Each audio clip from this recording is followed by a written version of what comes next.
L'Iran déclare qu'il n'enverra pas de délégation au Pakistan pour les pourparlers de paix avec les États-Unis après que la marine américaine a saisi un navire iranien qui tentait de contourner son blocus naval. Le corps du soldat français tué samedi dans le sud du Liban a été rapatrié en France. Le sergent-chef est décédé après avoir été blessé dans une embuscade visant des casques bleus. En Bulgarie, l'ex-président Roumen Radev, donné largement vainqueur des élections législatives marquées par un taux de participation élevé. Un mois après une courte victoire lors des élections législatives en Slovénie, Robert Golob admet qu'il n'a pas réussi à former une coalition de gouvernement.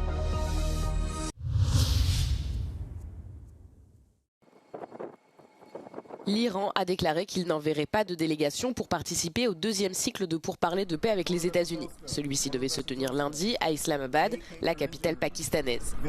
Cette annonce intervient après que l'armée américaine a déclaré dimanche avoir saisi un navire marchand battant pavillon iranien qui tentait de contourner le blocus naval américain des ports du pays.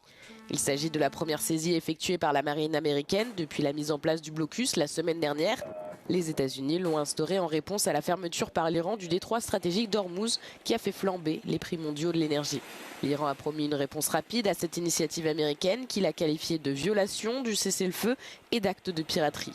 Plus tôt, le négociateur en chef de Téhéran, le président du Parlement Mohamed Bagher Khalibaf, avait précisé que plusieurs points de désaccord persistaient avec les États-Unis, ce qui empêcherait la conclusion d'un accord. چند موضوع هست که اختلاف نظر وجود داره و اونا یه نظراتی در حوزه هسته‌ای دارن، یه نظراتی در بحث مربوط به موضوعات تنگه و اینا دارن و ما به هر حال سر مواضع و اونهایی که داریم، ولی ما در حقیقت اون چیزی که برای ما اصل بوده این بوده که این بی‌اعتمادی همون نکته‌ای که اشاره کردم ما حسن نیت داریم، ما برای که یه صلح پایدار باشه، صلح پایداری که تضمینی درش باشه که دیگه این بحث دو مرتبه تکرار نشه. On ne sait pas encore si les pourparlers se poursuivront comme prévu sans la participation de l'Iran, ni si les États-Unis se retireront eux aussi. Le président américain Donald Trump a menacé de faire sauter l'Iran tout entier s'il ne parvenait pas à conclure un accord avec Washington avant l'expiration de la fragile trêve actuelle qui doit prendre fin le 22 avril.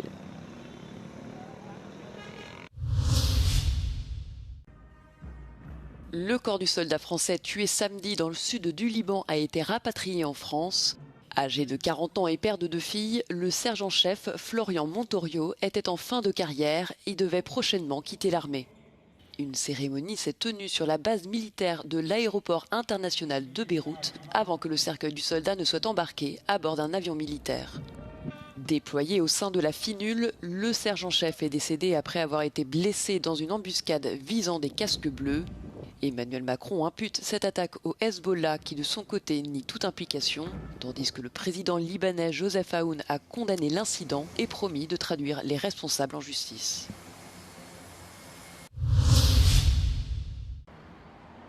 Sa victoire annonce une nouvelle ère dans la politique bulgare. Selon des résultats partiels, l'ex-président Roumen Radev et son parti arrivent largement en tête avec près de 45% des voix, soit la majorité absolue au Parlement avec au moins 132 sièges sur 240.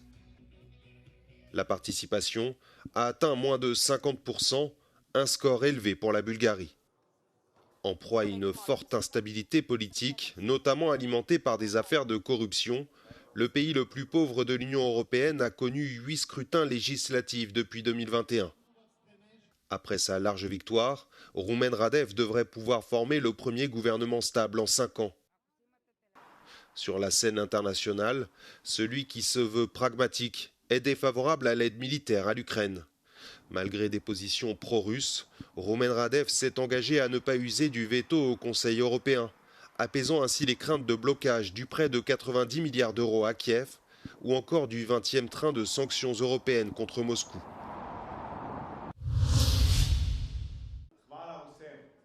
Près d'un mois après avoir obtenu une majorité très étroite lors des élections législatives en Slovénie, le Premier ministre libéral Robert Golob a admis qu'il n'avait pas réussi à former une coalition de gouvernement.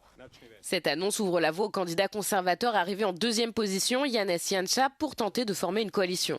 Le parti de Golob a remporté 29 sièges lors des élections du mois dernier, tandis que les conservateurs de Janša ont obtenu 28 sièges sur un parlement de 90 sièges. Après avoir rencontré la présidente Nataša Pirc-Musar, Robert Golob a déclaré aux journalistes qu'il se réjouissait de travailler avec l'opposition, ajoutant qu'il n'avait pas trouvé de partenaire parmi les partis de centre-droit pour former une coalition gouvernementale. Janez Janša a réaffirmé qu'il n'était pas pressé de former un gouvernement, cherchant à faire ce qui est le mieux pour le pays en collaboration avec son parti démocratique slovène. La présidente Nataša Pirc-Musar doit proposer un Premier ministre désigné par le Parlement dans les 30 jours suivant la session inaugurale du 10 avril. Si le candidat ne parvient pas à obtenir la majorité, les partis disposent de 10 jours pour en proposer un nouveau. Chypre modernise ses bases militaires avec le soutien des États-Unis. Dans le sud-ouest de l'île, la base aérienne Andreas Papandreou sera agrandie pour inclure un nouveau tarmac capable d'accueillir des appareils de transport militaire de grande taille. Έχει υλοποιηθεί και έχει καταγραφεί ένα χωροταξικό σχέδιο το οποίο έχει χρηματοδοτήσει η αμερικανική πλευρά ύψους $500,000. Προχωρούμε στην προμελέτη και στη μελέτη η οποία θα κοστολογήσει το όλο πρόγραμμα που είναι αρκετά εκατομμύρια ευρώ με στόχο η έναρξη των εργασιών να είναι εντός του 2027. La principale base navale de Chypre, à 230 km des côtes du Liban, sera elle dotée d'un nouvel héliport capable d'accueillir de gros appareils de transport, notamment utilisés pour évacuer les personnes déplacées des zones de conflit.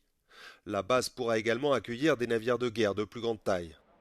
Οι δυνατότητες οι οποίες προορίζονται να μπορεί να έχει ναυτική βάση είναι η φιλοξενία σκαφών μέχρι επίπεδου φρεγατών, κορβετών. Δεν μιλάμε για αεροπλανοφόρα. Είναι πλοία τα οποία παρέχουν ασφάλεια, ευρύν ασφάλεια και αεράμινα στις περιοχές όπου εκτελούνται τέτοιου είδους επιχειρήσεις εκκένωσης αμάχων. Objectif, renforcer le rôle de Chypre en tant que hub militaire en Méditerranée orientale.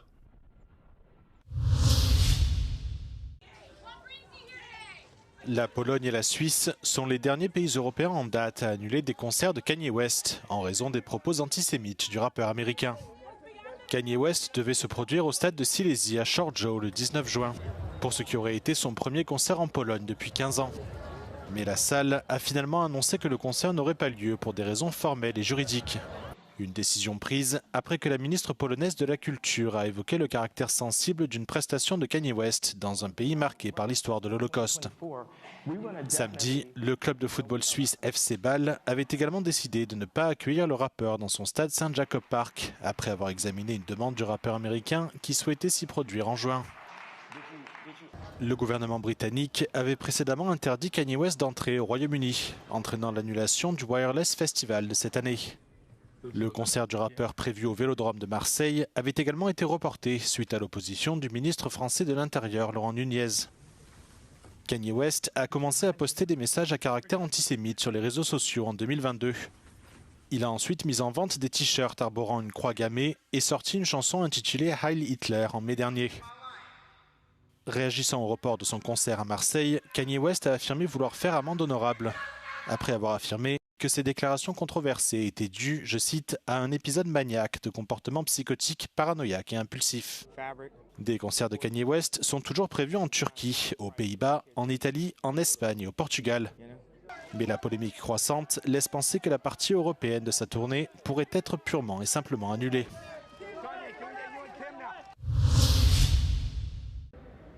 Duel au sommet entre deux géants de la sculpture occidentale sous la pyramide du Louvre.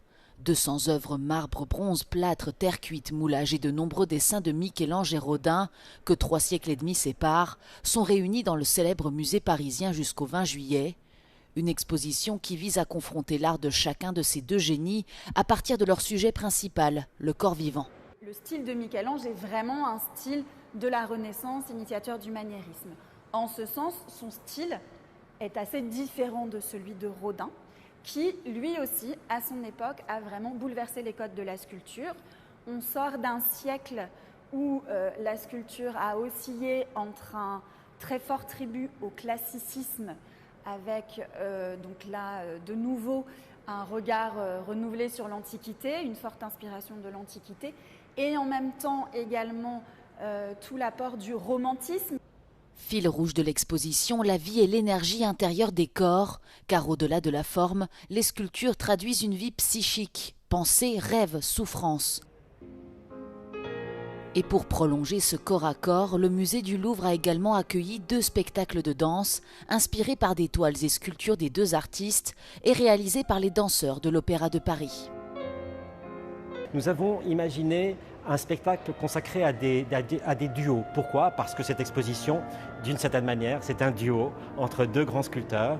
Et donc c'est une soirée qui est constituée de grands duos un petit peu mythiques du grand répertoire du ballet de l'Opéra de Paris, mais aussi avec une création réalisée par Yvon de Mol, un danseur du ballet de l'Opéra de Paris, qui a imaginé une création en lien, en écho, en dialogue avec l'art de Michel-Ange et l'art de Rodin.